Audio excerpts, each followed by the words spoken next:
Okay, ang orasan natin ay alas 10 na ng gabi.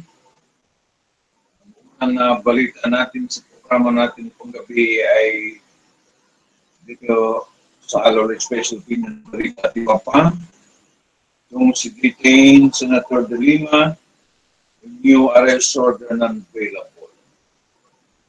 Bago natin basahin ang balita, bago natin himay-himay ni magpakilala muna tayo. Ang programa ng Special Opinion Balita at Baba ay tumatalakay sa mga isyu pang kasalukuyan at napapanahon. Mapapolitika, mapakomentaryo at balita, ang programa ito'y patas sa lahat. Walang kinikilingan, walang pinakinggan, at walang pinapanigan ang programa ito. Ang programa ito ay public service sa kahanginan at trabaho lamang. Okay. Yan po ang unang pakilala natin. Then, natin.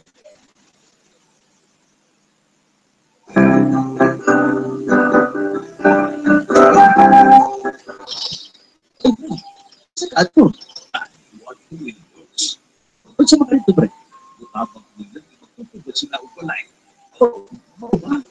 Asa po ito, pre? Ito, ito, mission strike. Kasi, hindi. Ang pagkaluan sa mga ng baton, kung tinutang sa delikado ng pinabuhay. Dahil sa dugo sa transmission structures. Hala, hindi ka pusa likahi ang mga butang na makahatag ng kagahot sa palit. Sunod sa mga transmission structures. Mabait pa. Ang mabilang tayo ay tinignan alang usap sa atong kaayunan. Hindi pa rin doon patutuloy sa NTCP, National Big Corporation of the Philippines. Ayun, ito na si detained Senator De Lima, new arrest order non-available daw. It's only been for 4 months, 4 na buwan since Senator De Lima was there at the Krami at the International Police Custodial Center in Krami, drug-related case, and now another warrant of arrest have arrived. There does take violation of the Comprehensive Dangerous Drug Act of 2002. A non-available case was issued by Judge Amelia Cobros Corpus of the Muntinlupa City Regional Trial for Plans 205 on June 21. Senator De Lima, along with Jose Adrian Terra, also known as Ed Vera, were charged for violating the comprehensive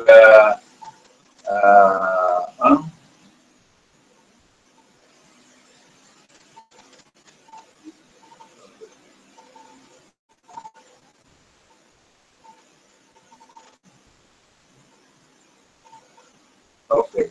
Patuloy natin. Ano na presyo sa mga may problema?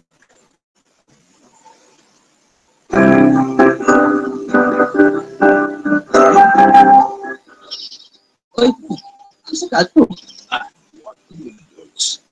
Sa mga ito, pre, habang bilang, ipagpupagod sila upalay. O, ba? Asa po ito, pre? Ito, sa dulo ba sa transmission structure? Kasi, okay na, ito mo. Hindi. Anong pagbalong sila?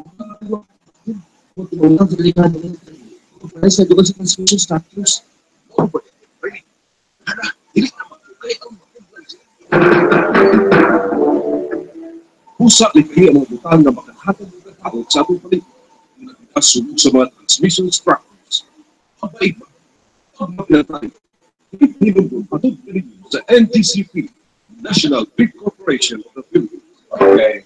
Biglang nag-stop online nyo, si Senator De Lima along with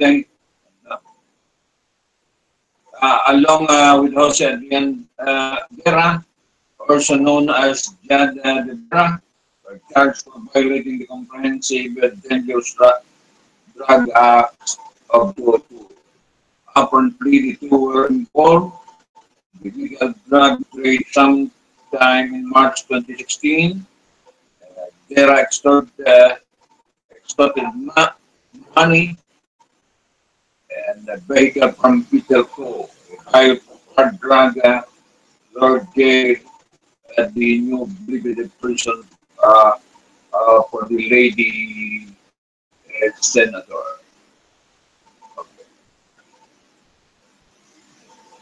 For lady senator, the campaign last May 2016 election.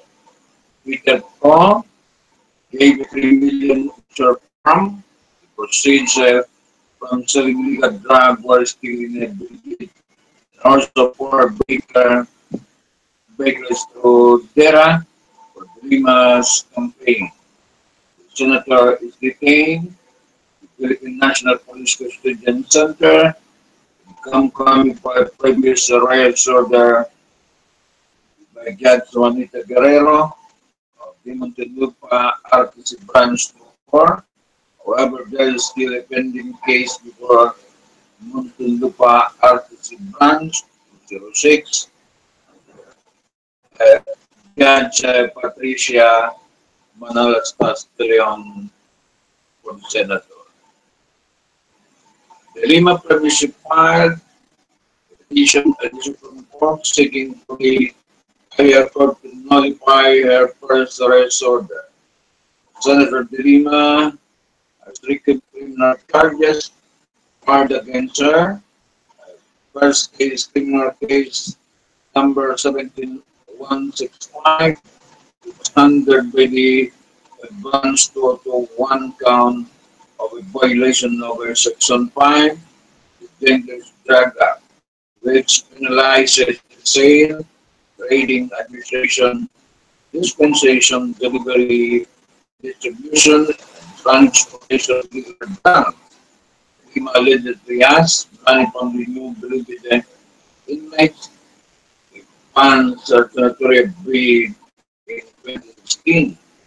Second case is the second count of a drug trade which under the branch law 6 against the Lima former Buford chief Pontelin Jesus Bucayo, guy former staff Wilfredo Eli, inmate James Bastian, Diane de Lima former security aide, Junner Sanchez, and certain Jad Devera. You mentioned inmate alleged Lee proposed 70 million in order to provide funds to the Senator De Lima's senatorial campaign. Case criminal case 17166 under by branch 5, another count of a drug trade against De Lima and Devera. As the other two cases, De Lima allegedly extorted money from four who was able to produce that million and for Baker would say given to De Lima to Devera, which allegedly happened in March 2016. Department of Justice DOJ dismissed the drug charge against inmate Herbert Polanco, Engelbert Durano, Sentenced C. Jojo Barigan, and Pedro because they were utilized as a prosecution. Ayan po ang balita. Non-bailable po ang kaso ni Senator Leila De Lima. Okay.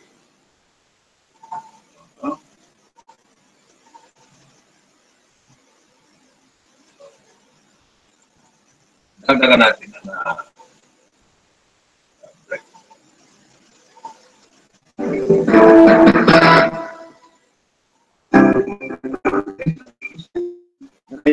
sa buntag sa kanila.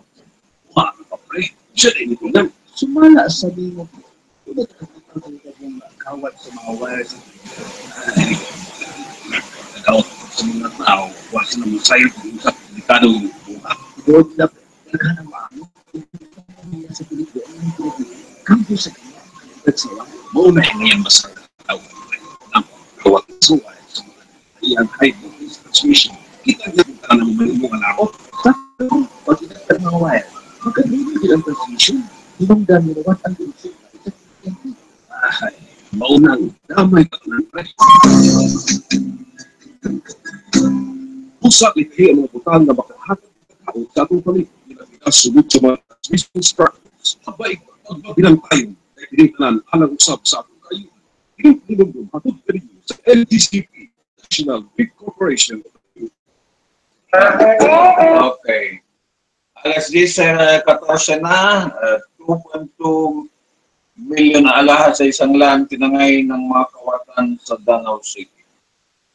Danau City, abot sa 2.2 milyon na halaga ng alahas tinangay ng mga magnanakaw mula sa isang pawn sa Davao City, Cebu.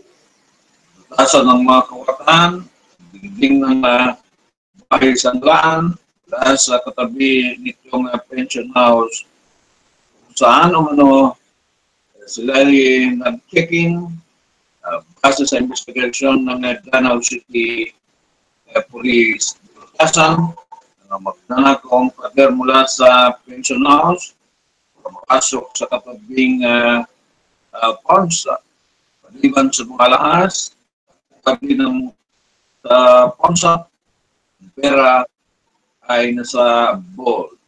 Isa sa dalawang suspect ang nakilala sa pangalang Marvin Tawanga at pangalang ginagamit naman ng pag-check sa pension house noong Webes. Alis sa pension house ang mga kwartan. Sabado dinala pa ang susi sa kanilang kwarto. Lunes ng umaga, nang madiskubre ang mga kawani ng pawn sa panlolo.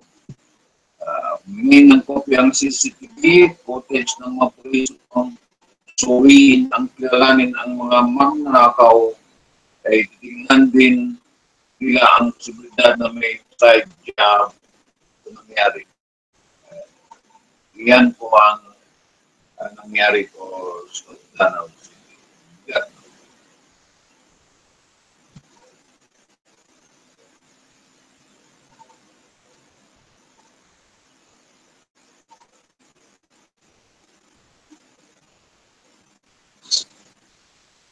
Ito si Secretary Lorenzano po ay Islam Group Overrecting ayon po sa balita.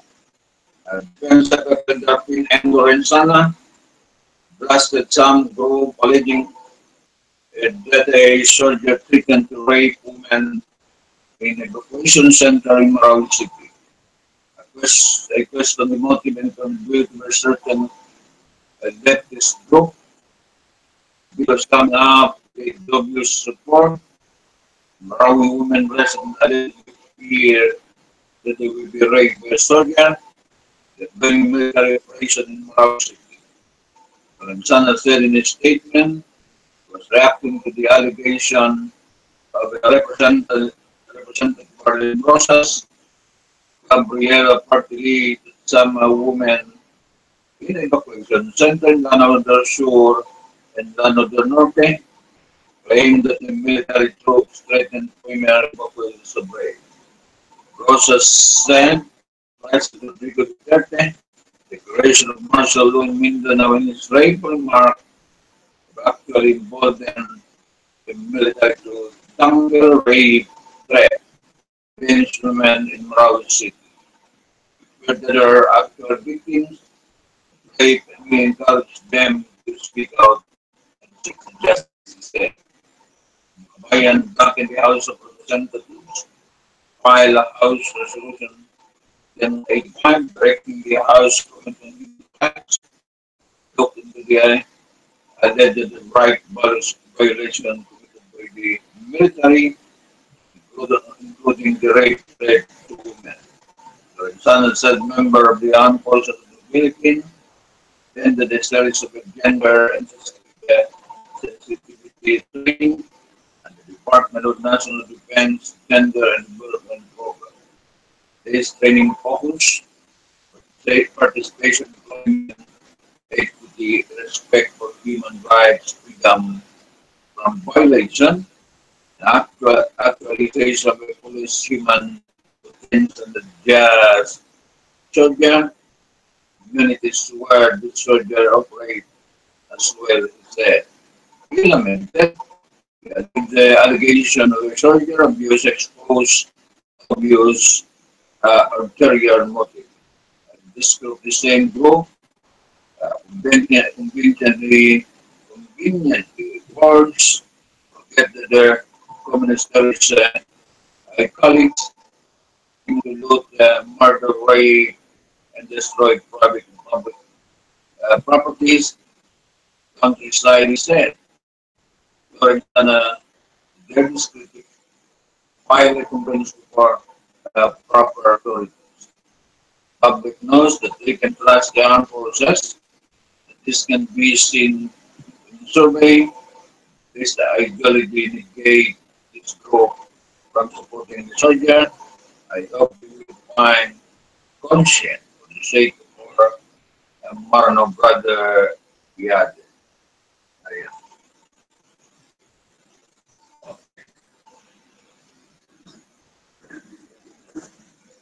Ang programa ng Special Opinion Balita at Iba ay tumatalakay sa mga isyu pang kasalukuyan at napapanahon. Mapapolitika, mapapinyon, mapakomentaryo at balita, ang programa ay patas sa lahat. Walang kinikilingan, walang kinakampihan, at walang pinapilitan ang programa ito. Ang programa ito ay public service sa kahanginan at trabaho lamang. Okay. Ayan.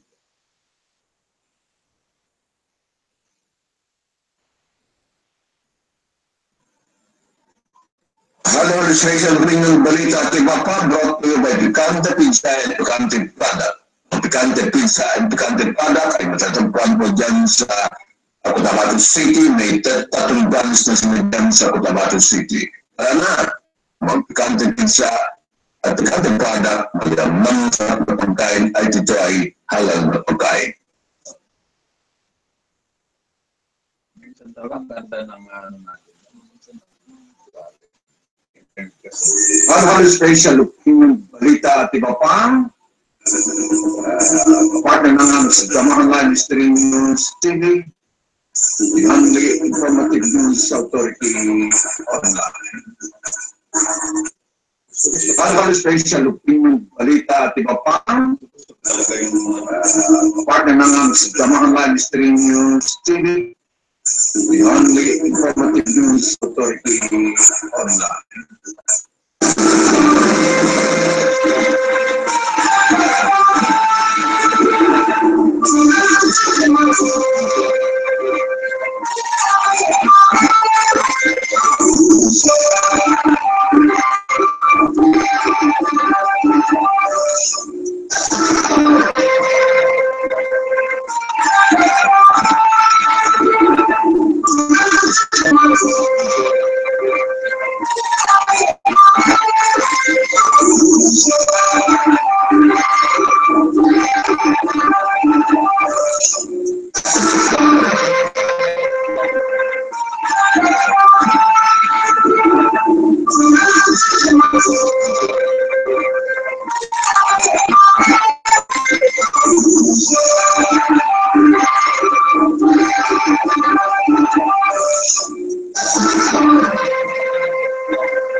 balita, financial aid for victims of Marawi Siege Sow. Orasan natin ay alas 10:23 ng gabi po. Bacolod City Council approved a resolution requesting Mayor Belio Leonardia to extend financial assistance to the victims of the Marawi Siege. The resolution authored by the Councilor Renesito Novero stated that since May 23, there has been an armed conflict with the forces of the Philippine government, the militants affiliated with the Islamic State of Iraq and Syria, ISIS, Marawi land on the shore of the latter occupied the said city and caused violence and massive destruction upon its residents. So June 2023, a total of 9,252 families of 43,159 individuals were evacuated. We can see a total of 10,725 families, 48,852 individuals, fled the Canada North and the neighboring province. Pero said that until now, the crime crisis has not been yet been resolved. Displaced resident of war from Marawi are in dire need of help.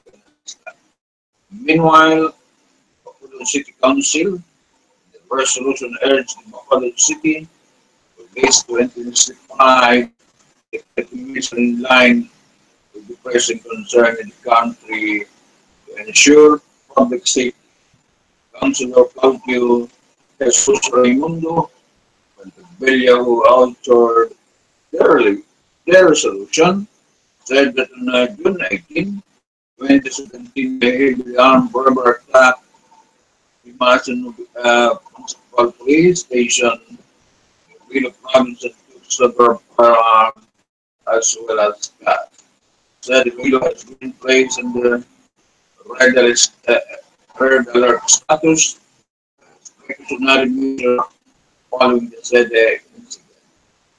Billy added that there is a need to have a proactive and preemptive security measure in Bacolod, particularly in the crowded areas that the small sea park, airport, and tourist destination to safeguard and protect the public. Yan po, balita ay magmula po sa Bacolod. Orasan natin ay alas 10:26 na. Marawi City, Bacolod, sa Signal Sinutro.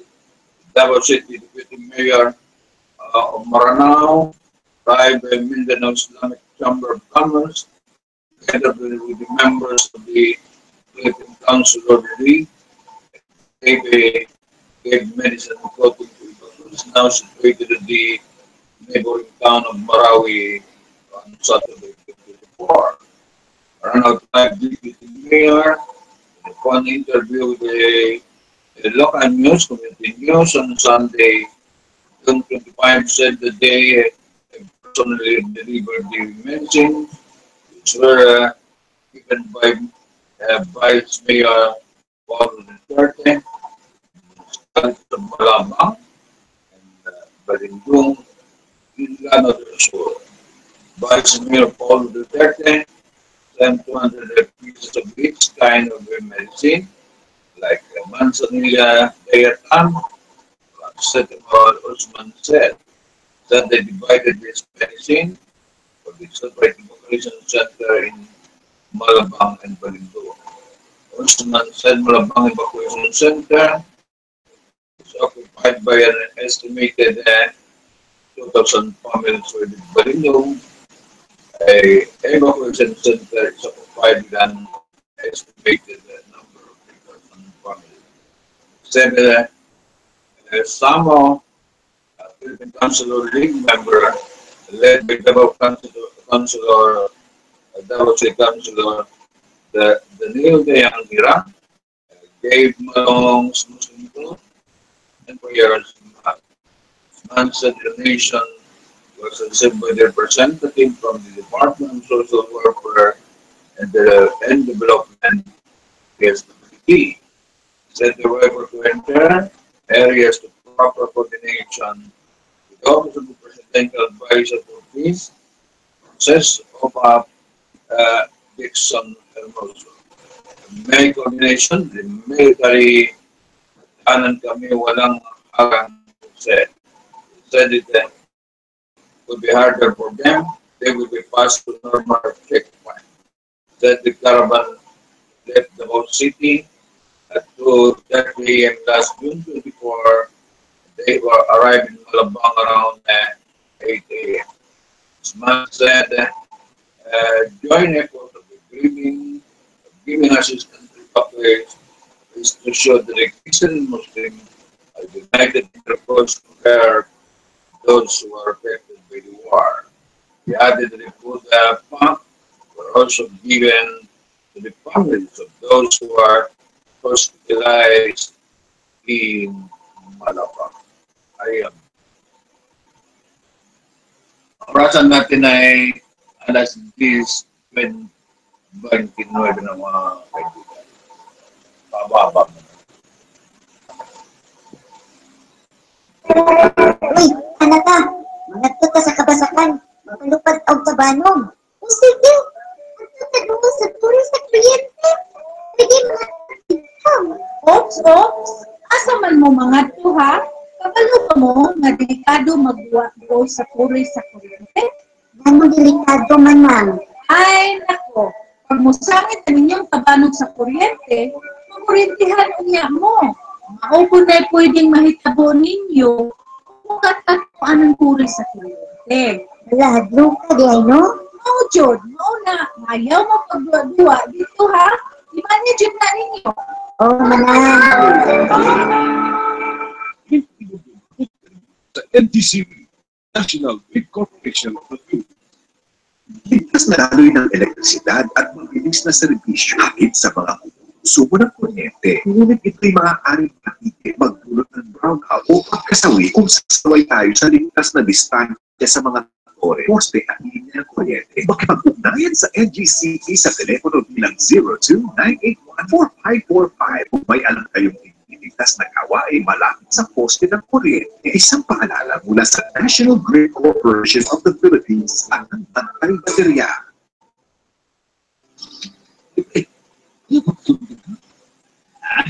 Yan naman, pre. Kamo ang NGCP. Kaya ng mga butang, magkakahatang ito. Nakakabuk na classifier, sunod sa mga transmission structures. Pinagkakas sa mga dalagan. Huwag kakaayo ang mga sakot. Madali lang kayo natin sa kalayin. Tungoy naman tayo, pre. Tama na lagi, pre. Pero, kaya magsugod ang pelikula. Yan ito na tayo ang hili. Sama sa kamo doon sa transmission structures. Sa tao doon ang antinas. Kung tuloy ka ba yan, tungkol sa mga struktura, magkahatang ang pelikula. Usa ni kayo ang mga butang na makahapon kagawad sa kapatid na pinasunod sa mga transmission structures. Pagbaig ba? Pagbagilang tayo ay tinitanan alang usap sa akong kayo. Pinipinong sa NTCP, National Grid Corporation of the Philippines. Pre, ano pag sunod ka? Ay, yan naman, pre. Nagkamo ang NGCP. May kaya ng mga butang na magkahatang ito na makabuk na classifier sa mga transmission structures. Uy, tama na lang. Pero, yan magsugod ang pelikula. Ganit, iba kayo ubang hili. Sama sa kapanang magkamo doon sa transmission structures. Ang tao doon mga tinas. Tungkol ka ba na yan? Tungkol sa mga struktura na magkahatang ito. Usa ni kayo ang mga butang na makahapon kagawad sa akong kayo na pinasunod sa mga transmission structures. Pagbaig ba? Pagbagilang tayo. Pinipinong patod ka rin sa NTCP, National Grid Corporation of the Philippines.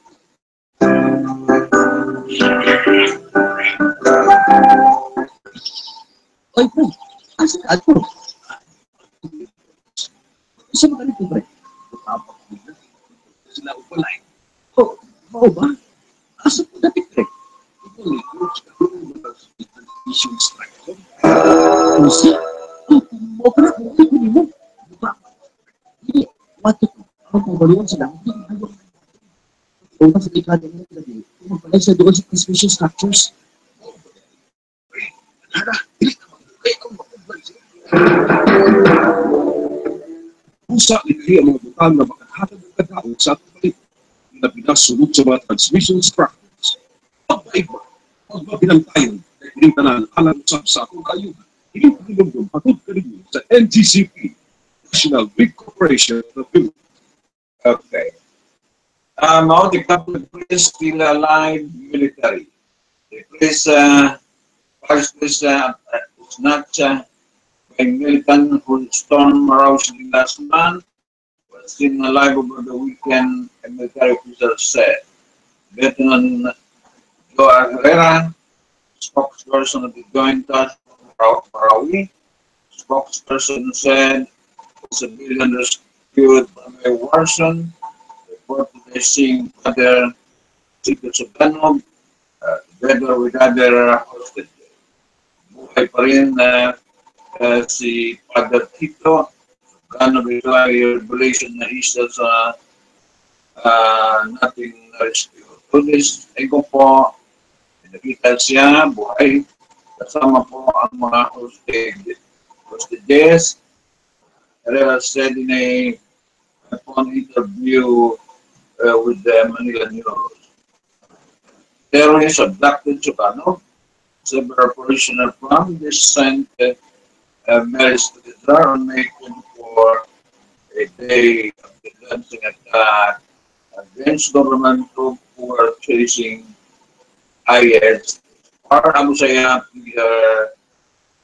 studies ngayon opening Africa. Chris was last seen.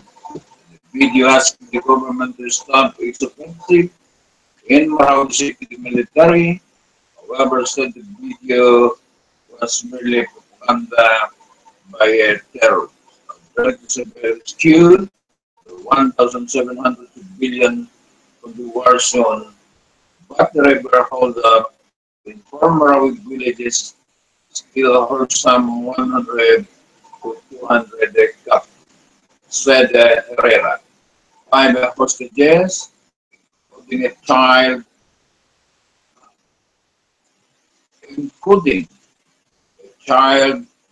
were rescued Sunday amid an hour of ceasefire declared by the military in the respect of Eid al-Fitr, marking of Ramadan, which marks the end of the Muslim holy month of Ramadan. Battle of Marawi, prompted the president to play all of Mindanao under martial law, has led by dead over 300 extremists in state 2 and 27 civilian, said the armed forces spokesperson, Brigadier General Restituto.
Balitang sampang tayo, Heart Office sent 25-man team to assist Marawi IDP.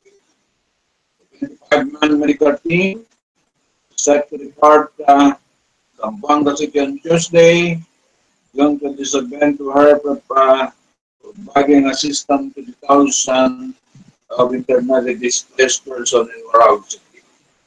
Latest figure from the Department of Social Welfare Development showed that 68,512 families or 334,303 individuals displaced by the ongoing process with the government forces and members of the multi-terror group in Marawi and chartered the registered evacuation center. Department of Health, its regional epidemiology, surveillance unit chief Maxwell Bermas led the group to be sent Tuesday with the second American team. The agency will deploy to her this place. The first team was sent on June 12 to an evacuation center in Llano del Norte. The member returned home last. Burma said the second batch to be headed by Dr. Orlando Mukul to be assigned at the San Elena Evacuation Center in Ligan City, Llano del Norte. Said the team will compose the expanded cluster which include a medical team, water hygiene, and sanitation team, nutrition and emergency team, and psychosocial support system. Its deployment in line with the director of the U.S. Central Office resources in providing humanitarian aid to IDP added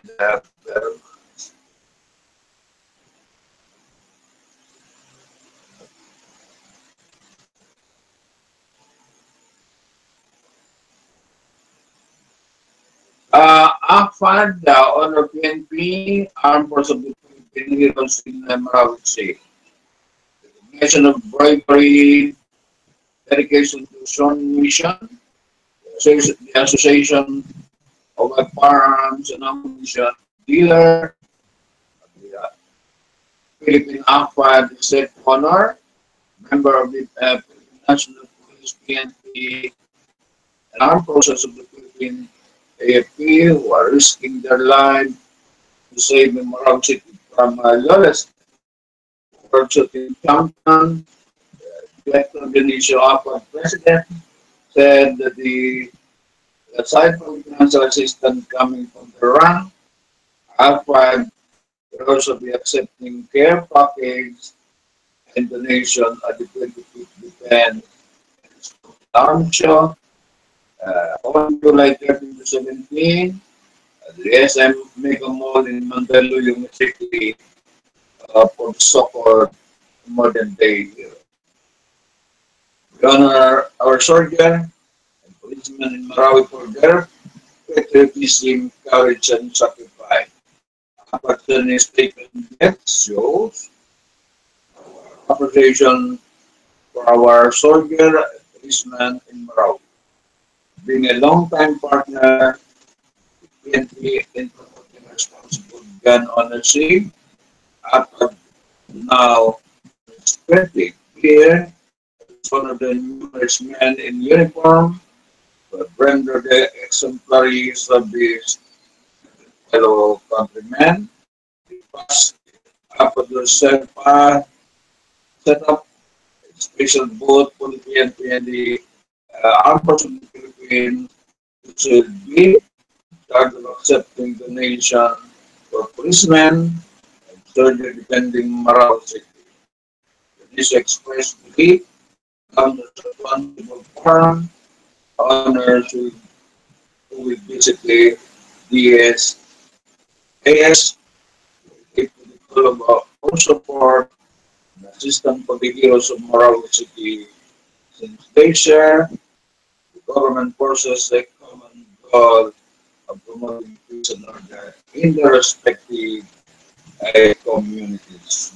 As this 43 po ang orasan.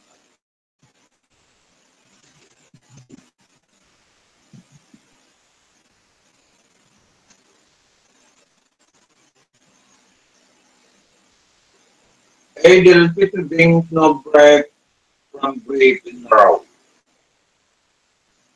Manila Air objective continues. Envelope the same city of Marawi ahead. What's supposed to be the joyful celebration of Adel Peter. Muslim breaks their holy month of fasting. And local officials said it's Sunday. Marawi City Mayor Majul Usman Gandambra said most of the city's 200,000 residents will still mark Ramadan in evacuation center while grieving. For those killed, the fighting between the state troop and Islamic State being militant. Celebrating it away from our homes and celebrating it while mourning the death of our innocent civilians, and of course the government group, like Gandambra said in a phone interview with News Manila. This year, Eid al-Fitr started on a Sunday night, and the crescent moon is sighted. The day before the celebration, families typically donate to the food such as rice, barley or dates. Less well-off, the donation is known as Sadaqah al-Fitr, a charity of the breaking aid. Breaking aid is marked the first day of the Islamic calendar month of Shawwal. Aid is served families regularly eat and small meal before attending a special prayer at the mosque, arenas, or stadium, and then go on the place at friend or relative house. It's also a day for us to forgiveness and visiting a grave. The militants have suspended all offensive against rebel hold up, Marawi from 6 a.m. to the 12 noon Sunday to give way to aid drive. Now, the Tambra said authorities and volunteers used to the tools to evaluate civilian track in Warsaw. The local officials said Warsaw started talk with the national government for plans for the to rehabilitate the city after the fighting end. Kami po ay nanawagan na sana po ay ipagpatuloy natin ang pananangin. Itong ay tuluhan ng ating tuluhan sa ating lugar. Dito sa Marawi ay matapos na po yung Mayor Adet.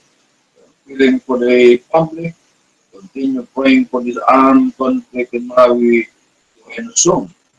Saturday, security process, continue intense air raid, and artillery fire on pocket of Marawi is still occupied there by the militant, where troop pulled house to house and battle the ground. Nearly 300 militants and 67 government troops been killed in the fighting, according to official figure.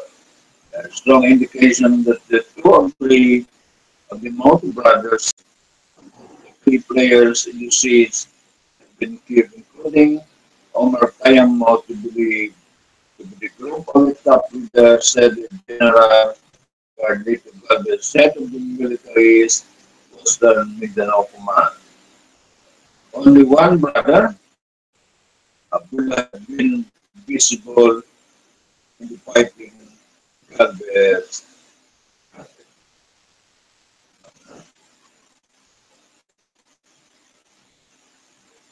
Orasan natin alas this week po ang mga atin. Rapid matapos.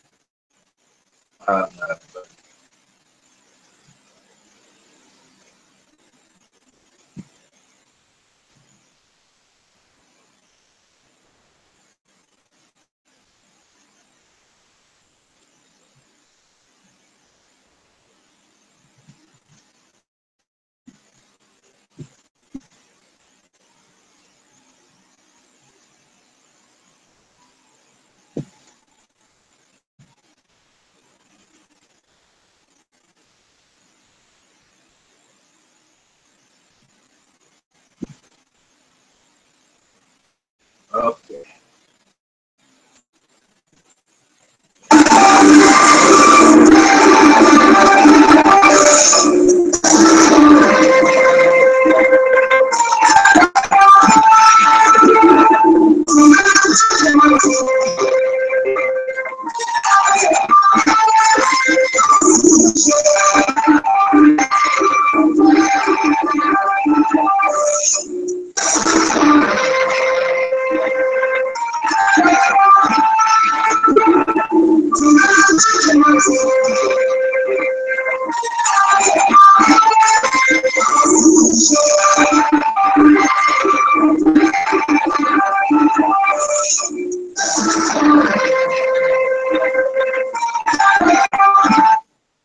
Ayon sa renew call for Marawi evacuation register.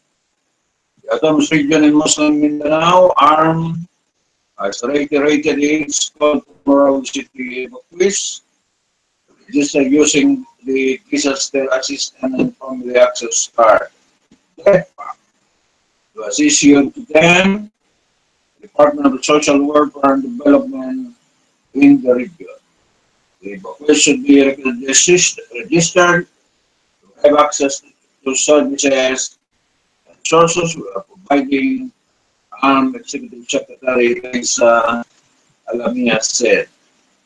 The shows that as of Thursday, June 22, total of 40,753 families, consisting of 193,952 individuals have been displaced since the fighting broke out in Brown City in 1923. Of the total 193,952 individuals, 970 families, 1,691 individuals staying in a designated evacuation center, where 39,780 families, 261 persons are in their houses.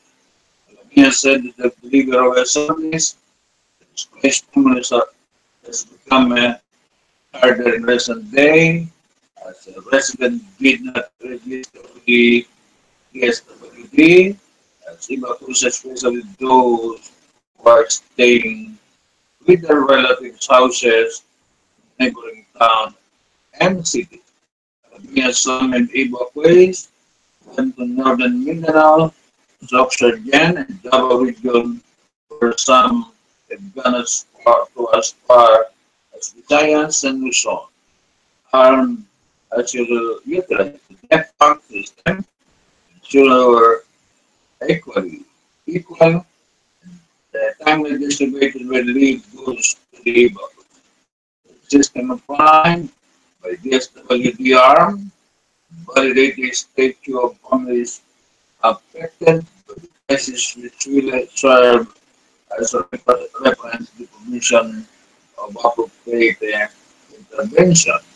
Alamia said the DEFA will also be used in virtual rehabilitation, recovering program for Marawi City. Go to the municipal or city social worker officer, this they're using DEFA, that the city government of Marawi will be able to monitor its residents, especially when rehabilitation starts. Alamia added, regional government has already opened roughly 5 million in urgent assistance victims of the crisis in Marawi City. Regional government has allocated 77 million to combine assistance of the Marawi City residents placed by the crisis. Governor Absdamahan'Slive-Stream said they did the same at the meeting the growing humanitarian needs of the communities struggling with the current situation. Marawi is one of the only two cities in the arm. The other one is the Midan city, which is located in Basilan province. The man said the current fund, the regional government can still fresh fund to the need of the latest updates of the Armed Crisis Management Committee showed the regional government survey passed to 197,232.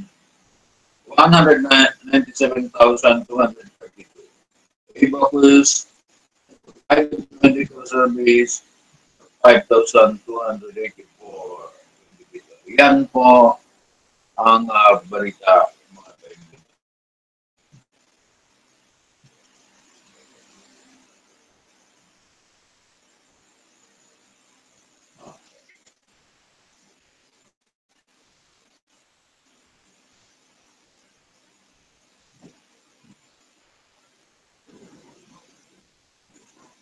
Hello, listening balita at iba pa, brought to you by Picante Pizza and Picante Product.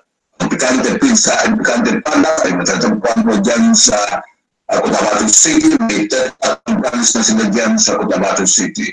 Sana, ang Picante Pizza at Picante Product ay ang masarap na pagkain ay ito ay talagang na pagkain.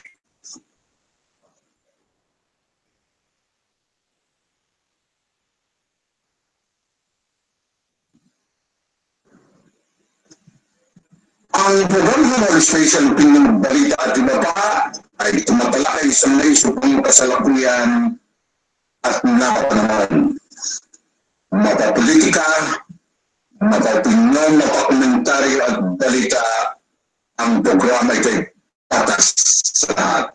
Walang kinikilingan, walang tinakampihan, at walang pinapanigan ang programa ito. Ang programa ito ay public service sa kahanginan at trabaho lamang. Itong displaced person from Marawi pray for unity.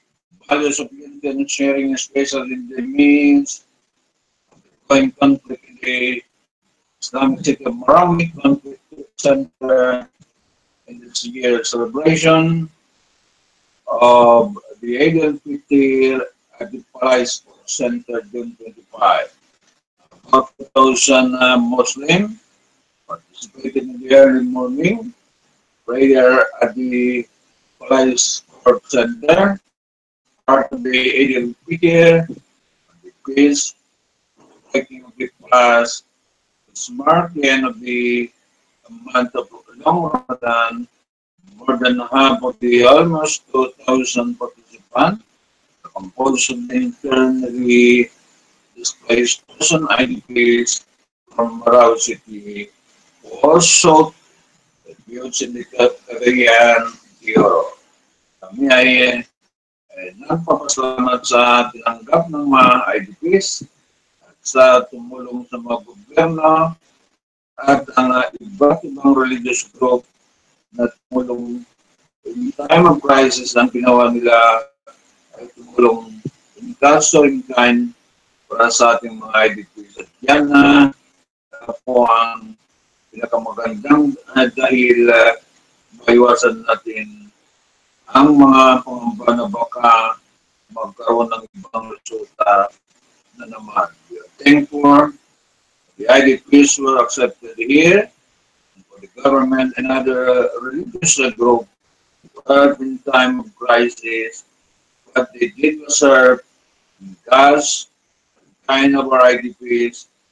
That is the most beautiful thing, because we will be able to avoid all the doubt that we will have a restore again, said Muhammad Bundarangin, the president of the Oro Muslim Association.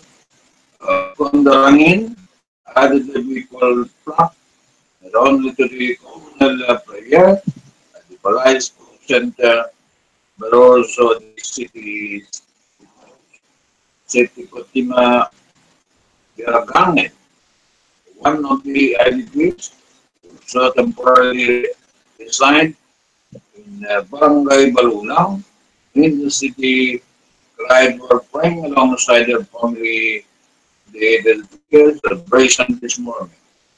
Said that while they remain unsure if they can go back to their house, business in Marawi City, she still feel the gratitude that their whole family was able to survive not only trip out of the city, but also living in the Cagayan de Oro City. Ang pinakamahirap ay yung hindi na namin alam kung ay abutan pa ba kami ng pagbalik sa Marawi o kung makabalik pa ba kami. Pero magpasalamat na lang talaga ako sa buhay kaming lahat at hindi lumipas ang aray na wala kaming makain o na matirahan dito sa Cagayan.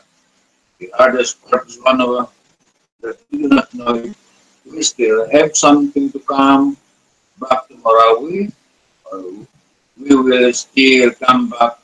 But I am just thankful that we are all alive and not a day passed that we do not have anything to eat or live in Cagayan. They are, as he said, Lisa Makapudi, another IDP, now temporarily, their family in Barangay Makanhan said that she is relieved of everything that has happened to their hometown. They were still able to celebrate the Eid al-Fitr in Cagayan de Oro City. In fact, the Ramadan last time, almost at the same time as the Marawi complicating poses the challenge for us Muslims to stay strong amidst this crisis. There are a lot of people are the Muslim community here in Cagayan de Oro and also in the City. And they have made this direction on the more issue for us IDP. Makapudi said. The Eid al-Fitr say 3-day celebrations will come to a close on Tuesday, June 27. Orasan natin ay 11 na. Tama ng balita, magbalita na tayo ng hangin. Bukas naman ang mga patuloy natin.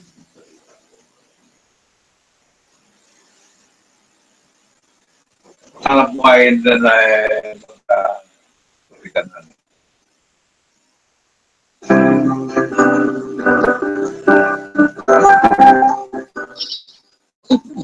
Kasi ato, what videos? Isa ba rin ba? Sila upalay. Ba?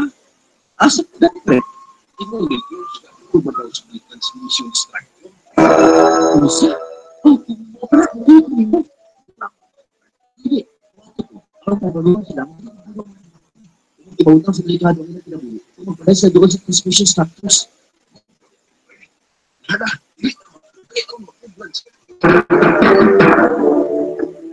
pusa lagi ang mga butang na makahatag ng katao sa atong balik.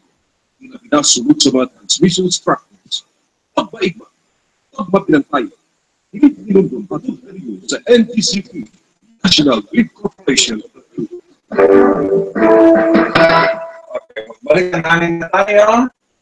Itong araw ito ay partly cloudy ang Dela Santos, 80 Fahrenheit, feel like 80 Fahrenheit, minimum of 69, maximum of 100. Sunrise 5:57 p.m. Precipitation 0%, viewpoint 70 Fahrenheit, wind 77 Fahrenheit. Anong sunset? Moonrise 7:25 a.m. Moonset 8:09 p.m. 81%, precipitation 0.9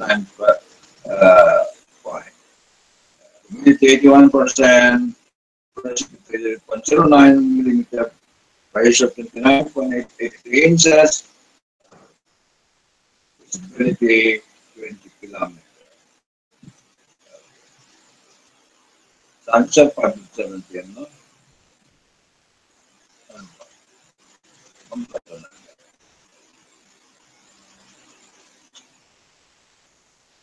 Bago ko tapusin ng balita, may katanungan dito sa Kongreso, Republika ng Pilipinas, please explain why Autonomous Region in Muslim Mindanao, Legislative